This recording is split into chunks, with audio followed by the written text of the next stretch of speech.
you're headed that way. If you're northbound on 170, that earlier car fire was still on the shoulder, but not bothering anybody. You're just basically heavy now from the Rock Road up to Highway 70. Southbound 170 bogs down at the Parkway. Westbound Highway 70, just heavy traffic from A to Z in the Wentzville area. Eastbound 70, a little busy. Earth City into 270.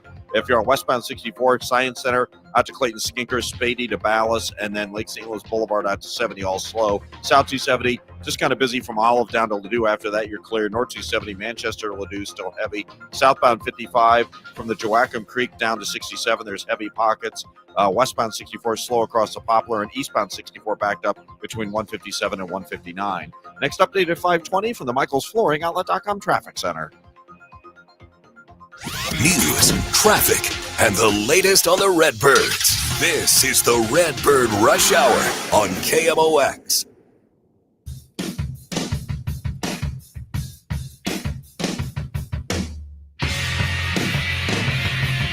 Welcome into Friday on the Redbird Rush Hour. Got a lot to talk about over the next hour. And of course, we've got until about 6 o'clock. And then we've got pregame starting at 6:20. First pitch, 7:15 tonight. Cardinals and the Yankees.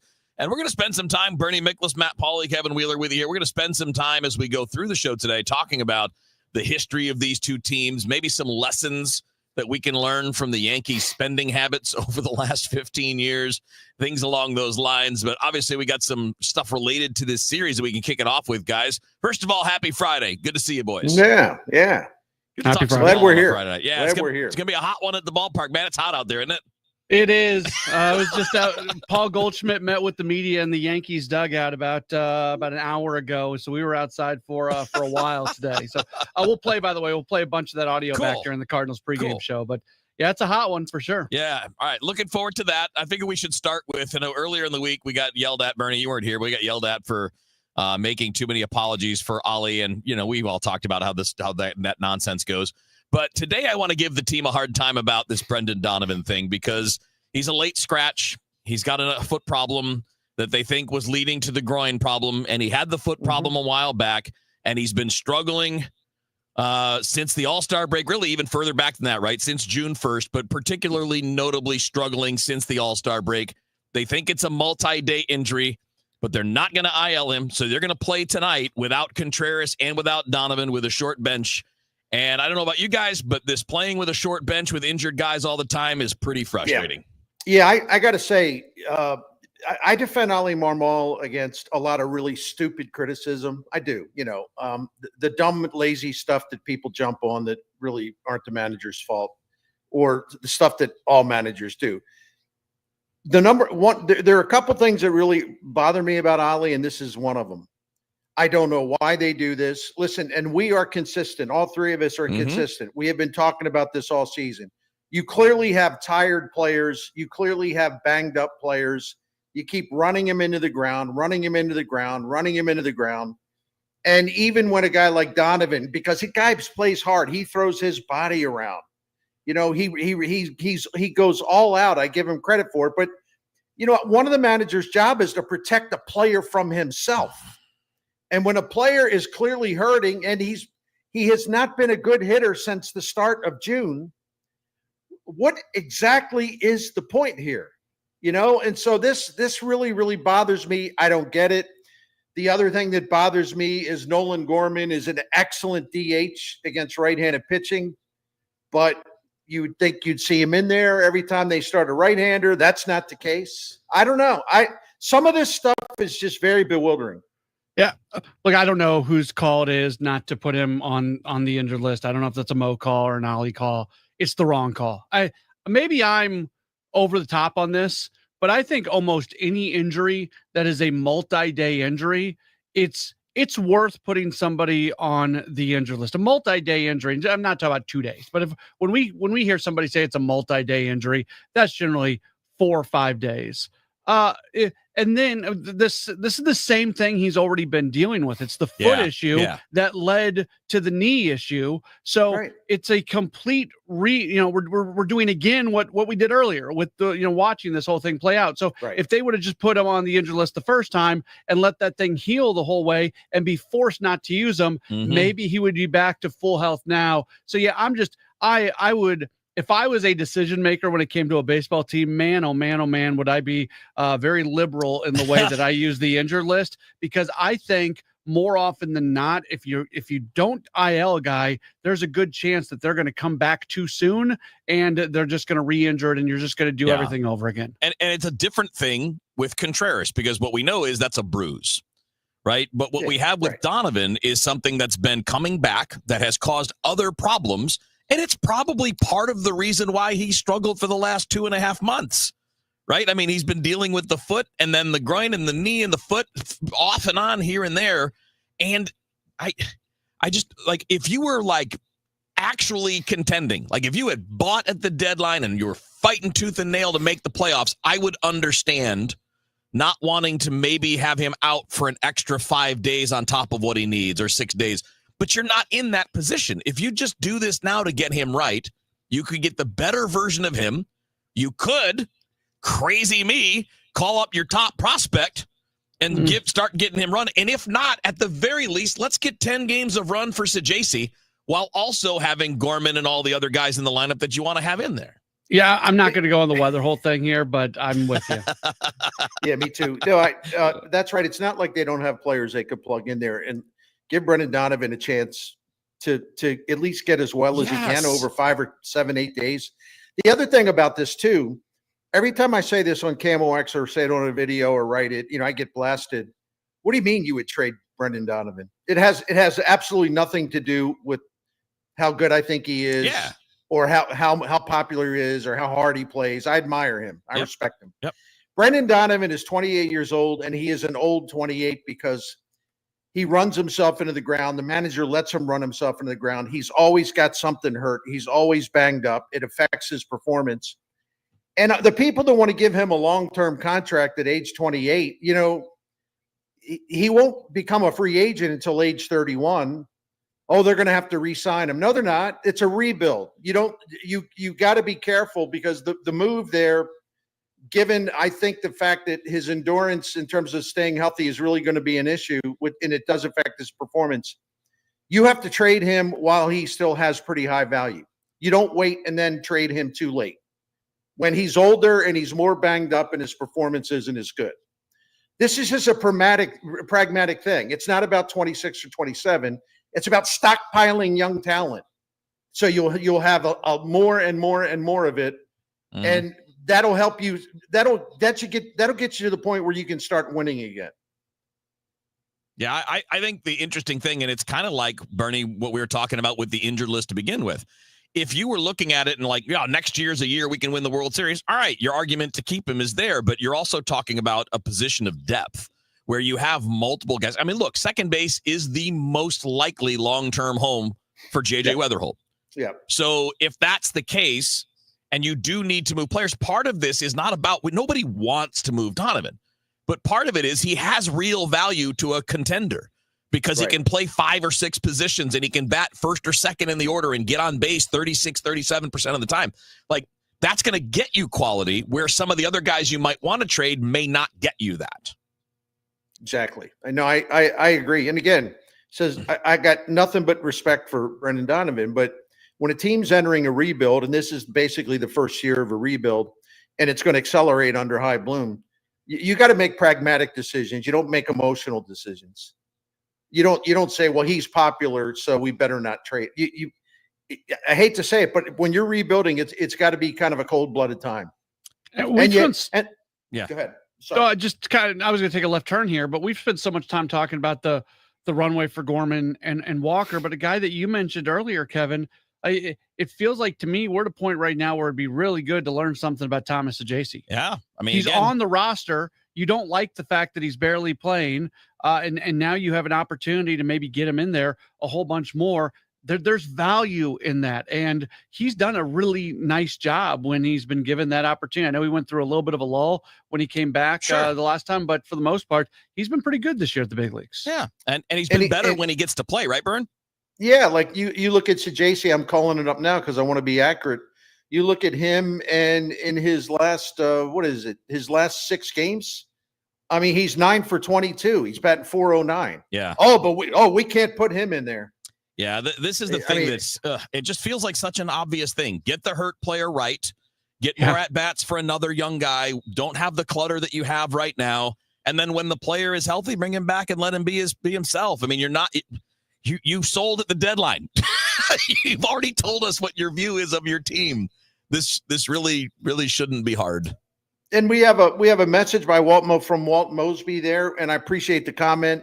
He says, I know why Ollie does it. He's trying to make the playoffs. Okay, he's trying to make the playoffs. So, well, let me ask you, how are you going to make the playoffs when your second baseman is limping around with 1 foot injury, groin injury, everything else, and he's one of your worst hitters since June 1st? How does that help the cause?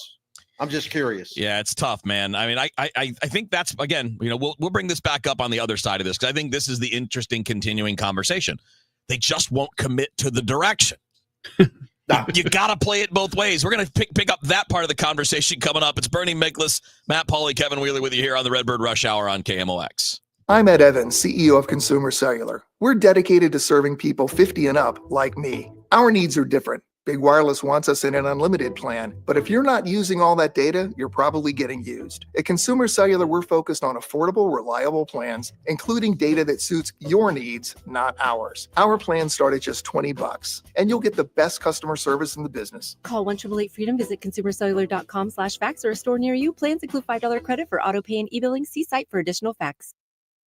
Life insurance. Why are you putting it off? Can't afford it? Too much hassle? Think you don't need it? There's lots of excuses for putting off life insurance. But if you weren't there, who would pay the mortgage and other bills? With Ethos, you could be covered in 10 minutes and boom, family protected. Ethos, fast and easy online term life insurance. Up to $2 million in coverage with no medical exam. Some policies as low as $1 a day. Answer a few health questions and get your free quote at ethos.com/radio. That's ethos.com/radio. Hey guys, Glover here for my friends at Cantor Injury Law. So as you know, I'm a lawyer, haven't practiced in a long time, but I did plaintiff's work and defense work, so I have a pretty good understanding of it. I have a pretty good idea of who's who in the firmament of plaintiffs, attorneys, and for my money, Mark Cantor is the guy. He's a great attorney. He is a great practitioner. He's put together a great team. He was born and raised here. He lives here. He works here. He wins here. Call 314-628-ALL-9s or CantorInjuryLaw.com. The choice of a lawyer is an important decision and should not be based on advertisement. We all have different ideas of the perfect retirement, but they all depend on the same thing, not running out of money. And preparing for retirement can sometimes be overwhelming, but it doesn't have to be. Find out how to build your retirement on your terms. Join host Steve All for the All Financial Hour, Saturday mornings at 10 or Sunday evenings at 6, right here on KMOX. You can also visit yourmoneymattersstl.com for more details. Some people hit the bars on Friday night. Amy, she's diving deep into congressional maps. I want your review of the Talleyrand essay by 4 next Thursday. I'm so excited. John Adams, Talleyrand, and gerrymandering. Sign me up. Friday night, baby. Working for you. The Chris and Amy Show. It's the wildest thing she's done on a Friday in 5 years.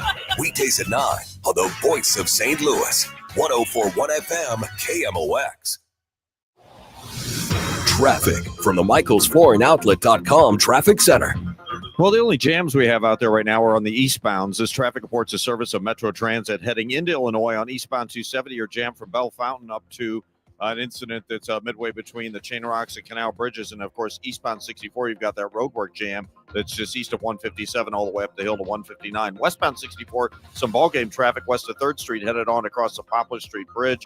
Westbound Highway 70, just kind of busy A to Z in the Wentzville area. Eastbound 70 looks pretty good. Northbound 170 north of the Rock Road up to 70s heavy. South 170 bogs down at Ladue. Westbound 64 is kind of slow at the city limits. And then Lake St. Louis Boulevard up to 70 is pretty heavy. South 270 all to Ladue is a little busy. Northbound 270 north of Manchester to Ladue is slow. Eastbound 64 ball game traffic McKnight into Big Bend. Heavy stuff there. Southbound 55 from the Joachim Creek down to 67. There's just a few slowdowns. And then 67 backed up both ways at Double C. I'm Roger Brand at the MichaelsFlooringOutlet.com Traffic Center. This report is sponsored by Metro Transit. All summer long, Metro Day Passes from Metro Transit are just $5, so you can take a summer daycation anytime because your air-conditioned, no-gas to buy super safe, super clean Chariot awaits. Buy yours at metrostlouis.org. That's metrostl.org. This is the Redbird Rush Hour on 104.1 KMOX.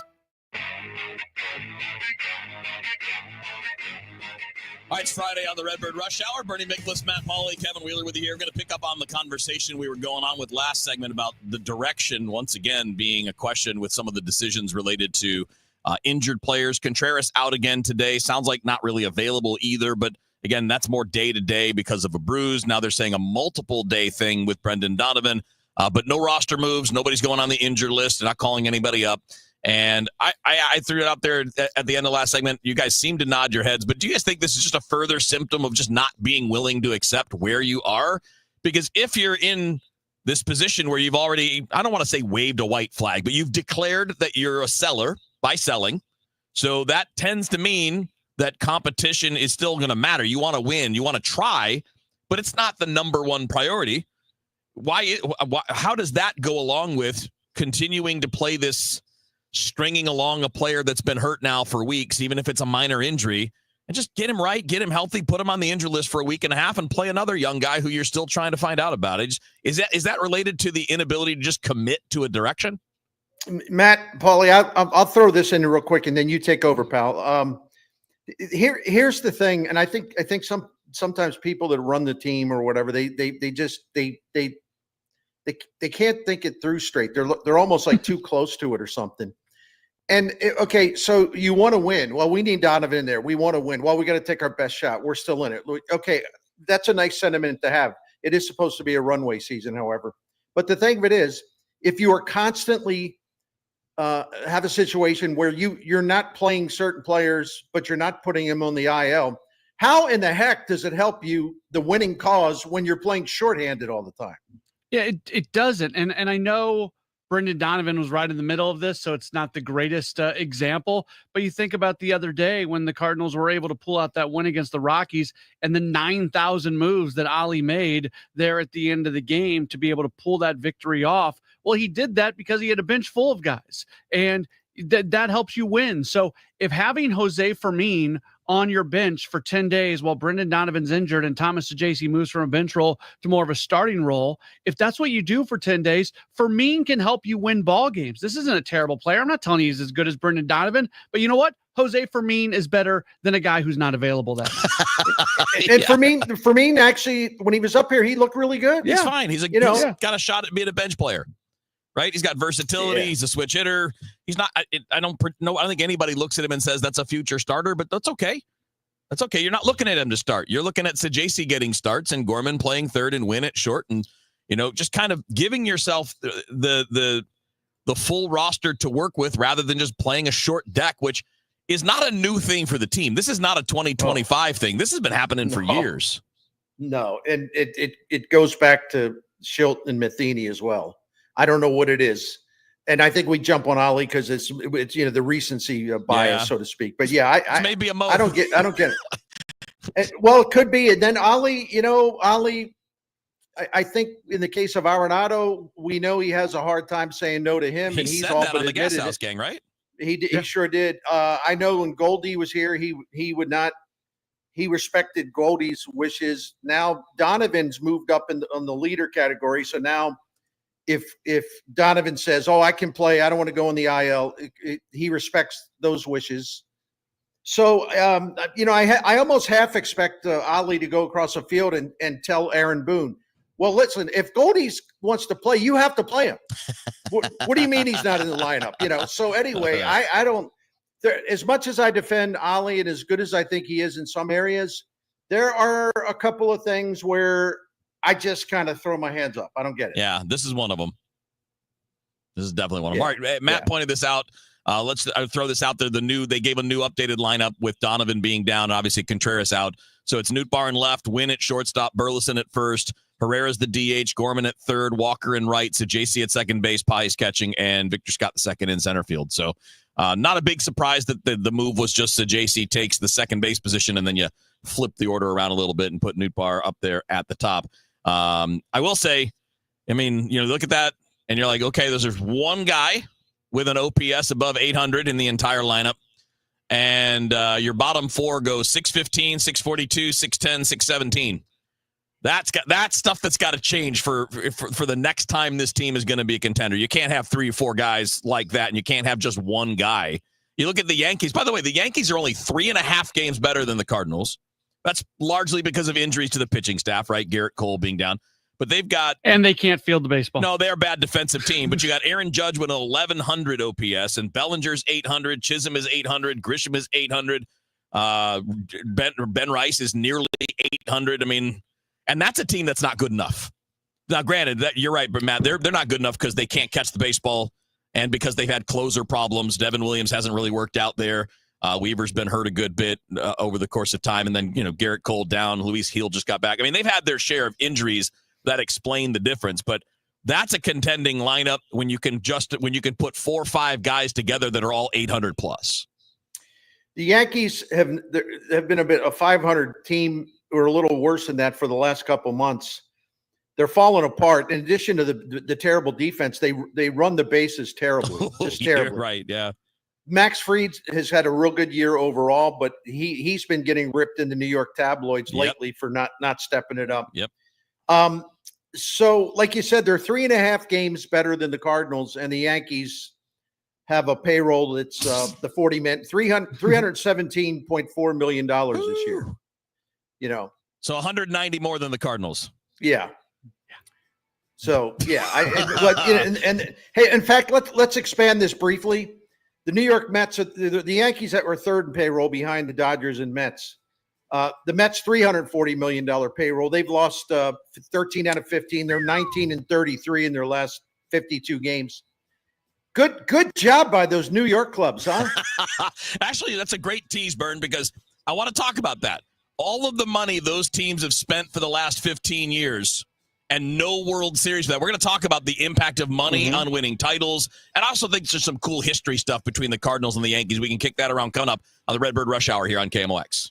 Why do the national tax resolution firms need the tiny fine print at the bottom of all their TV ads? Hi, this is Lance Drury with the Lance Drury Law Firm. You don't hear fast-talking disclaimers in our ads because the claims we make are 100% transparent. The Lance Drury Law Firm primarily focuses on one thing, IRS problems, and we're regulated by the Bar Association, and we have a AAA rating with the Better Business Bureau. IRS issues are serious legal issues. The Lance Drury Law Firm has helped thousands of clients navigate the best resolution plans, and we tell you up front exactly how much it'll cost. Tax resolution law is all we do. So before you send money to some out-of-town, high-pressure salesperson, give us a call at the Lance Drury Law Firm, located right here in St. Louis. Call today to schedule your free consultation with me, 314-260-6120, or visit LanceDruryLaw.com. The choice of a lawyer is an important decision and should not be based solely upon advertisements. Hey guys, Glover here from my good friends at Ophthalmology Associates.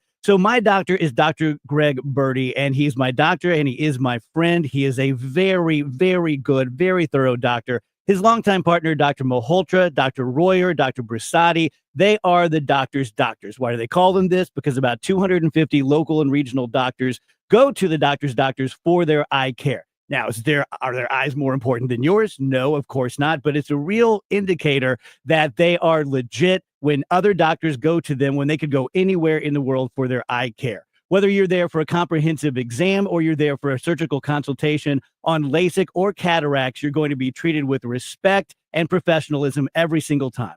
Call 314-966-5000 or log on to youridoc.com. That's 314-966-5000 or youridoc.com for the fine doctors at Ophthalmology Associates and the Cornea and Laser Vision Institute. 314-966-5000 or youridoc.com. Viking, committed to exploring the world in comfort, offering small ship experiences with a shore excursion included in every port and programs designed for cultural enrichment. Discover more at Viking.com. That's Viking.com. For all station contest rules, go to KMOX.com/rules. At 5:30, this news update is sponsored by Michael's Flooring Outlet, the flooring experts, michaelsflooringoutlet.com. We've got some clouds. It is 92 degrees downtown at the Arch. President Trump warmly greeted Vladimir Putin before their pivotal talks on the Ukraine war. They warmly shook hands. And as they walked a red carpet at an Alaska military base, B-2 and F-22 aircraft flew overhead. Jets designed to oppose Russia during the Cold War.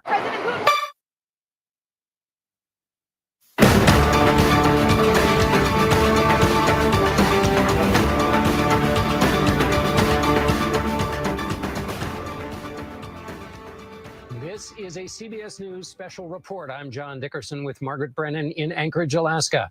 Some of you are expecting the CBS Evening News, but we are interrupting because President Trump and President Vladimir Putin of Russia are about to speak to reporters after today's summit. And today's meeting closed doors, and it lasted about 3 hours. President Trump was joined in that room by Secretary of State Marco Rubio and Special Envoy Steve Witkoff. Vladimir Putin had two of his top foreign policy advisors, and we are looking at the room here, John, where you can see the press is assembling, and right there, Kirill Dmitriev, one of the top advisors to Vladimir Putin. We're looking at the back of his head. It looks like this is about to start imminently. And since it is, let's jump to Nancy Cordes right away because we may not be able to talk to her for a long while. Nancy, what do you know? Well, John and Margaret, as Kirill Dmitriev, who you were mentioning, Margaret, walked into the room, reporters swarmed around him because everyone is trying to figure out exactly what is going on, why this press conference is suddenly taking place sooner than expected, before the second of two planned meetings has even taken place. Reporters wondering whether something has gone badly, and so the meetings are wrapping up early, or perhaps whether President Trump and President Putin have a major breakthrough to announce and wanted to tell the world about it right away, or perhaps President Trump is just aware that it is 6:30 on the East Coast and he wants to talk to reporters and the country before it gets too late on a Friday night. All of those are possibilities. The fact that Russian officials are in the room and that we saw a Russian aide testing out the microphone at one of the podiums would indicate that President Trump is going to appear side by side with Vladimir Putin, which is not something you would anticipate would happen if things were going badly. So that is a positive sign. All right, Nancy, let's bring in now Ambassador John Sullivan. You're listening to a CBS News special report with John Dickerson and Margaret Brennan. They are in Anchorage, and that summit, the negotiation between President Trump and Russian leader Putin has apparently concluded. And we're looking at that podium right now. The two podiums on the stage are empty at this point, but everybody is ready for the leaders to walk in. We anticipate that to happen momentarily. So what we'll do is go back to regular programming for now, but we will take you back to Alaska when the president speaks. It's the greatest pop rock of the 60s and 70s. The Happy Together Tour 2025 with the Turtles, Jay and the Americans, Little Anthony, Gary Puckett and the Union Gap, the Vogues, and the Cowsills. This Thursday night, the Family Arena. Reserve seats on sale now at the Carroll House Furniture box office located at the Family Arena or Ticketmaster. Get ready for BTO live in concert. Bachman Turner Overdrive with special guests April 1 and Zebra. Roll on down the Highway 2025 tour. Saturday, August 30th, the Family Arena, a night of vintage BTO. Tickets on sale now at the Carroll House Furniture box office, located at the Family Arena or Ticketmaster. Don't miss Bachman Turner Overdrive. Hey, Bernie Miklasz here, and always pleased to talk to you about Saliga Heating and Cooling. Been taking care of the Miklasz family since, well, I don't know, it's about 16, 17 years now. Been taking care of St. Louis family since 1927. The same generations of Saligas have been taking care of the generation of St. Louis since. I can only tell you what we've known, doing business with them for 16, 17 years. Saliga comes to your house. You know that, first of all, it's going to be prompt service. You know that you can trust them. They're not going to try to hustle, not try to talk you into something you don't need. You know that they are extremely knowledgeable. They're also classy when they come into your home. And in our experience, they always look for ways to save us money rather than trying to pitch us the most expensive thing. One more thing before I go, I recommend Saliga's Priority Club, a maintenance plan to save you money by extending the life of your current equipment, and you'll receive priority scheduling and have the comfort of knowing your home is safe and ready for all seasons. Family owned and operated for nearly 100 years, Saliga offers free estimates and financing option, still has the best and most trustworthy customer service in St. Louis. For more info, go to SaligaHeatingandCooling.com. Hey guys, Glover here for my friends Mark and Neil Gelman from the Gelman team of eXp Realty. If you want immediate cash for your home or to see what your home is actually worth in today's market, find out for free from the local experts. 314-336-1991. Go to thegelmanteam.com. You're listening to Leaf Filter Radio, and the guru of gutter protection himself, Chris Coonahan, is here to take your most pressing leaf-related questions. Hey everybody, Chris here. I understand we have Ron on the line. Ron, where are you calling from? Uh-oh. Ron, are you calling from a ladder? Well, I was. I wanted to ask Chris what I need to do to get my gutters ready to have leaf filter installed. Oh, Ron, you don't have to do anything. A Leaf Filter Trusted Pro will come out and clean out your gutters, realign and seal your gutters, and install Leaf Filter, America's #1 gutter protection system. So I didn't need to get on this ladder? Ron, Leaf Filter Trusted Pros are in your neighborhood and ready to help. Just visit leaffilter.com/deal to schedule your free gutter inspection and get up to 30% off. Thank goodness. What was that site? That's leaffilter.com/deal for your free gutter inspection today. See representative for warranty details. Promotion is 20% off plus a 10% senior or military discount. One discount per household. You're listening to the Redbird Rush Hour on 104.1 KMOX.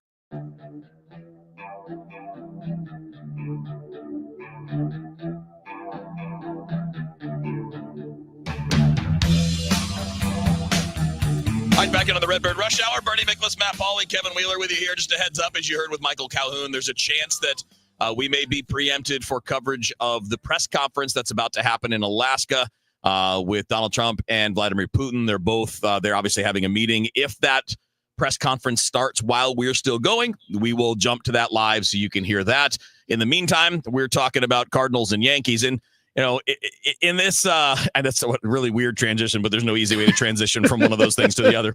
So the best way is to do it quickly.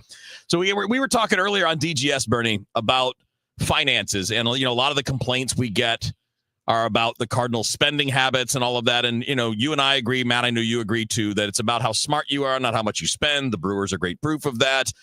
There are other teams that are great proof of that too. But the Yankees have spent $3.6 billion on players since their last World Series win. I didn't even calculate the Mets because they haven't won a World Series since 1986. And they have spent countless billions in the last 10, 15, 20 years. So it certainly isn't about what you spend. It's about how you decide on players and how you evaluate and being smart, not about what your paycheck, what your payroll can cover.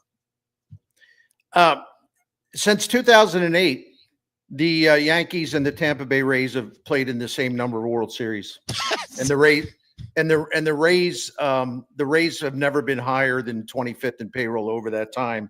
One year they won 96 games, 2019, with the smallest payroll in baseball.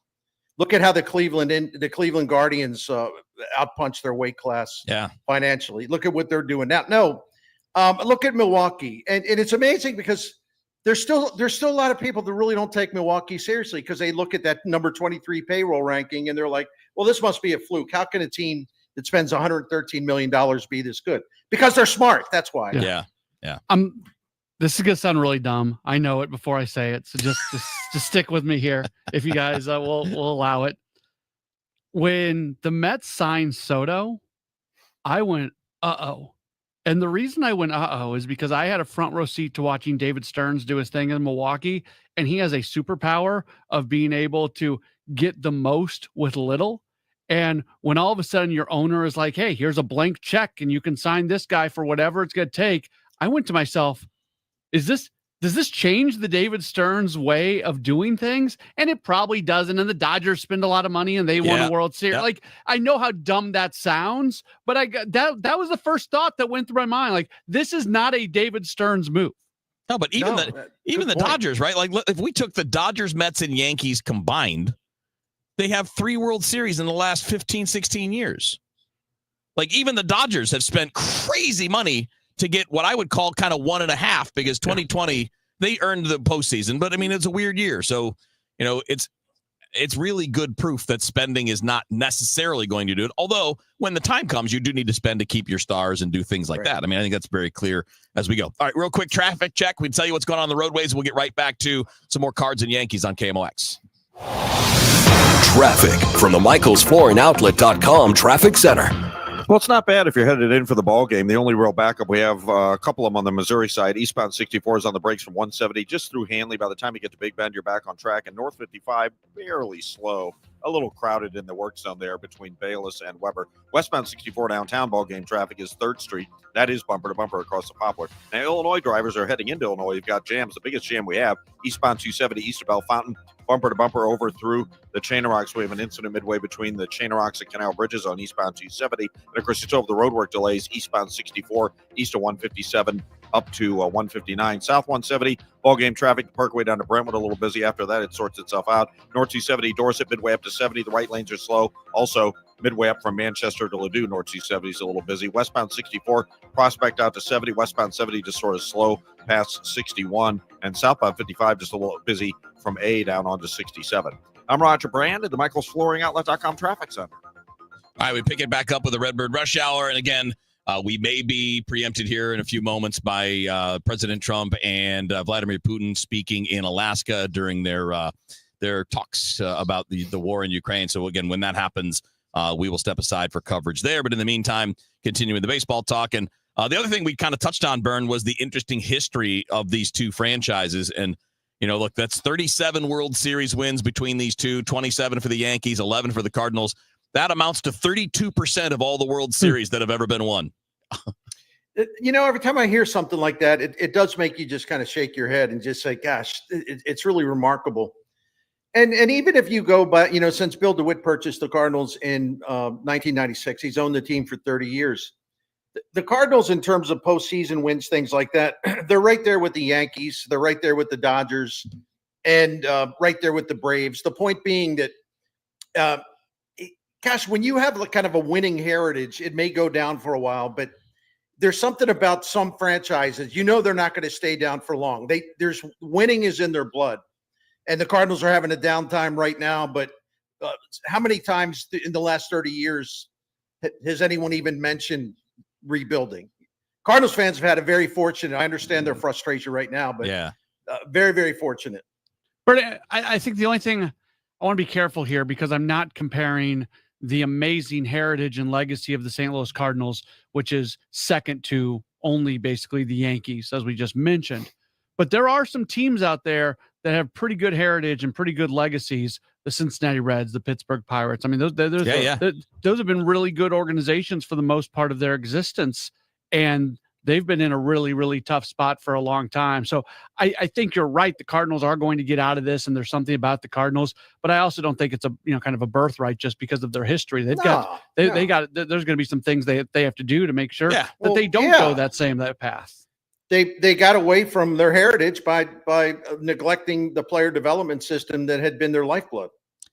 It has nothing to do with payroll. Yeah. No. In fact, if they had just invested in their player development system, which would be a fraction of a cost of like giving a contract to like Sonny Gray or whatever, a fraction. I mean, they wouldn't be in the situation they're in now. No, and on top of that, a willingness to adapt to more modern ways of thinking too.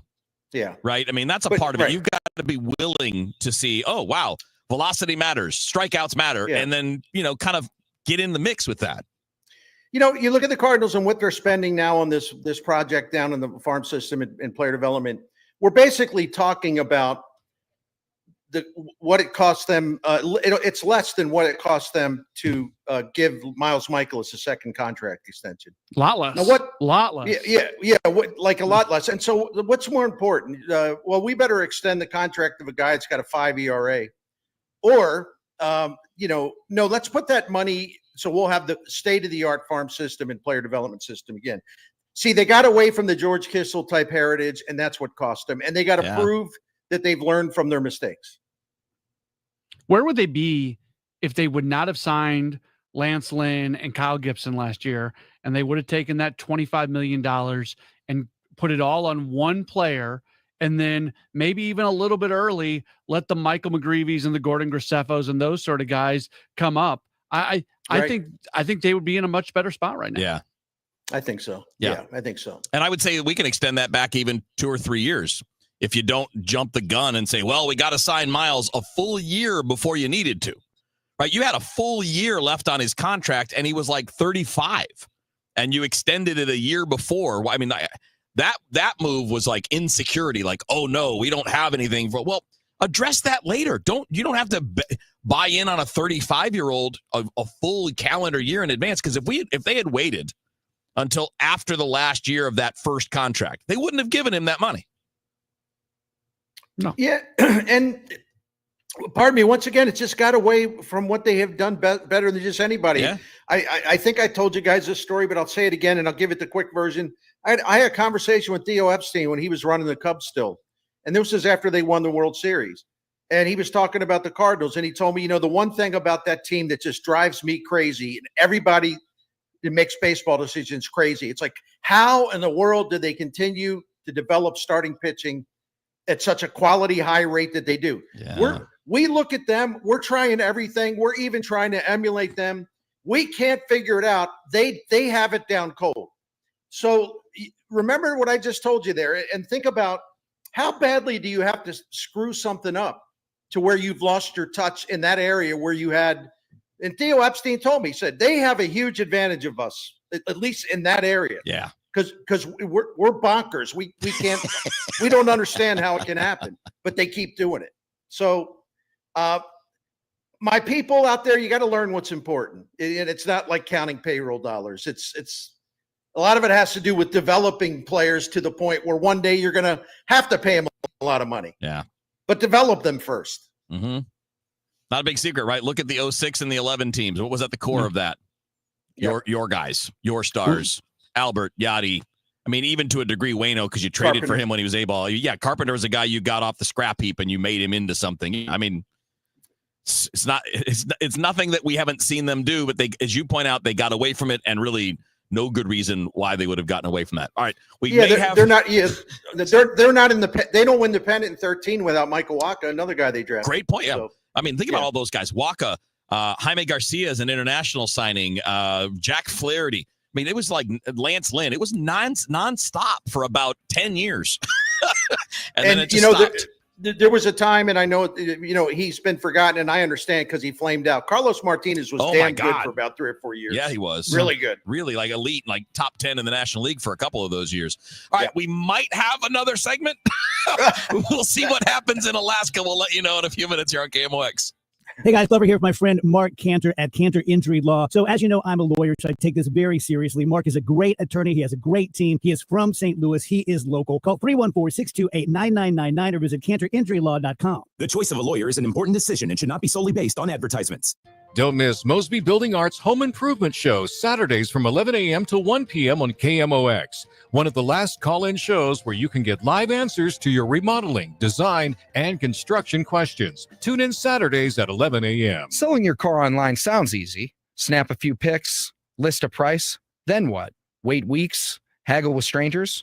At Suntrop Ford, we actually make it easy to sell your car. Visit Suntrop Ford Kirkwood or Westport, and our expert appraisers will give you a fast, fair offer on the spot.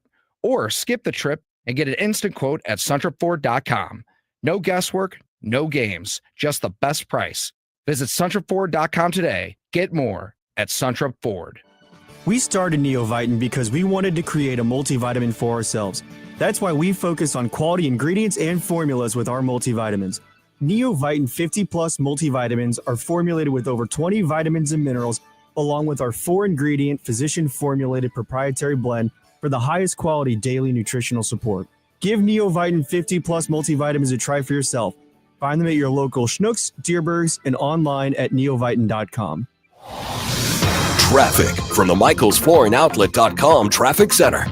Well, the only jam we have out there right now is that one on eastbound 270. If you're headed into Madison County, you're bumper to bumper from pretty much Bell Fountain across the Chain Rocks Bridge. It opens up midway between there and the Canal Bridge. And, of course, there's still roadwork delays. A little bit better, but eastbound 64 still delayed midway from 157 into 159. And it looks like there may be a minor crash there at 159 now as well. Westbound 64 ballgame traffic from 3rd Street backed up onto the Poplar Street Bridge. Ballgame traffic eastbound 64 McKnight through Hanley Big Bend, south 170 heavy from Brentwood down to 64. Westbound 64 out in St. Charles County, just a little slow. Approaching Prospect, westbound 70 through 61 and Z's, a little off the pace. North 270, a little slow through 64 and right at Dorset. Southbound 55, south of A down onto 67. There's some heavier traffic there. Next update at 5:59 from the michaelsflooringoutlet.com traffic center. You're listening to the Redbird Rush Hour on 104.1 KMOX.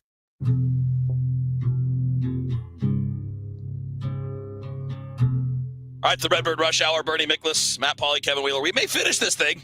They're taking their time in Alaska, so as long as they're taking their time, we're going to keep talking ball. We got 6:20 for the pregame show tonight, 7:15 first pitch for the Cardinals and the Yankees. We didn't do the feature. That was my fault because I was too distracted by all this other stuff. But our Game Day Men's Health peak performer, get back to the top of your game with Game Day Men's Health. Go to GameDayMen'sHealth.com. Just wanted to take a second to talk about Michael McGreevy because he did have the one bad start, but he's bounced back around that. And, just a guy that he's not a strikeout guy, but he can be the kind of guy that's important to avoid the things we just talked about, to avoid spending money at the back of your rotation, right? I mean, that's where that kind of player or even Palante can be critical. I would, I like the profile of McGreevy much better at this point, but yes, your point is spot on. If Michael McGreevy is your 4-starter and you're not spending millions upon millions of dollars for your 4-starter, that's one of the first steps to being successful. No doubt about it. And the more you streamline the payroll in terms of cost efficiency, and the more pitchers you can develop and just have a really good supply of those guys, you're in pretty good shape as an organization. And I think the Cardinals are getting back there because I think we all would agree it's not just like false hope or hype. A guy like Liam Doyle and a guy like Quinn Matthews, I mean, they're legit stuff. They're legit. It's just a matter of time before they're up here, and it's exciting. And there's other guys behind them. Yeah. We got a question from Larry. He said, guys, any idea where the Cardinals sent Doyle? Has he pitched yet? Thanks. And it was easy update. He's probably I don't see him pitching in organized ball this year. I mean, he's going to be working out in the developmental league. I'm sure he's in Jupiter now doing work and, getting himself prepared for his debut at some point. I wouldn't guess, guys, that he's going to be affiliated like at A-ball, AA, or whatever until next year. And Matt and I talked about this, I think maybe the day before yesterday. Byrne, I got to believe he's no lower than Peoria and maybe even getting the start at AA like they did with Weatherholt. Yeah, whatever they do, listen, you know why? Because I think we all trust what Larry Day's going to do, Rob Cerfolio, all those guys. They know what they're doing. Oh, Pierpont, Matt Pierpont, who is their pitching guru, basically. They'll know what to do. I don't care what they do because I trust them. Yeah. I wouldn't mind seeing him go to the fall league. It'd be fun. Yeah. Yeah. But it's all to limit his workload, just for Larry's question, right? I mean, he was worked hard at Tennessee. A lot of college pitchers run up a lot of high pitch counts, so they may not have like 125 or 130 innings, but even 90 to 100 innings in that level. Some of these times they're throwing 120, 130 pitches in a game. So they're just going to be careful with him physically. I'm sure they're going to work on some things that maybe mechanics or just maybe just throwing bullpens and seeing how that kind of stuff translates to getting him ready for what they will want to see as their in his debut coming up next year. Yeah. You're at such an edge with these college pitchers when they come out because you could definitely do something bad with them. Boys, we're going to cut it short, so this will be our wrap-up for the Redbird Rush Hour. We're going to throw it over to Michael Calhoun. President Trump and Vladimir Putin are about to speak in Alaska. And let's take you to the stage in Anchorage right now. For the proposal to travel out here to Alaska, it only makes sense that we've met here because our countries, though separated by the oceans,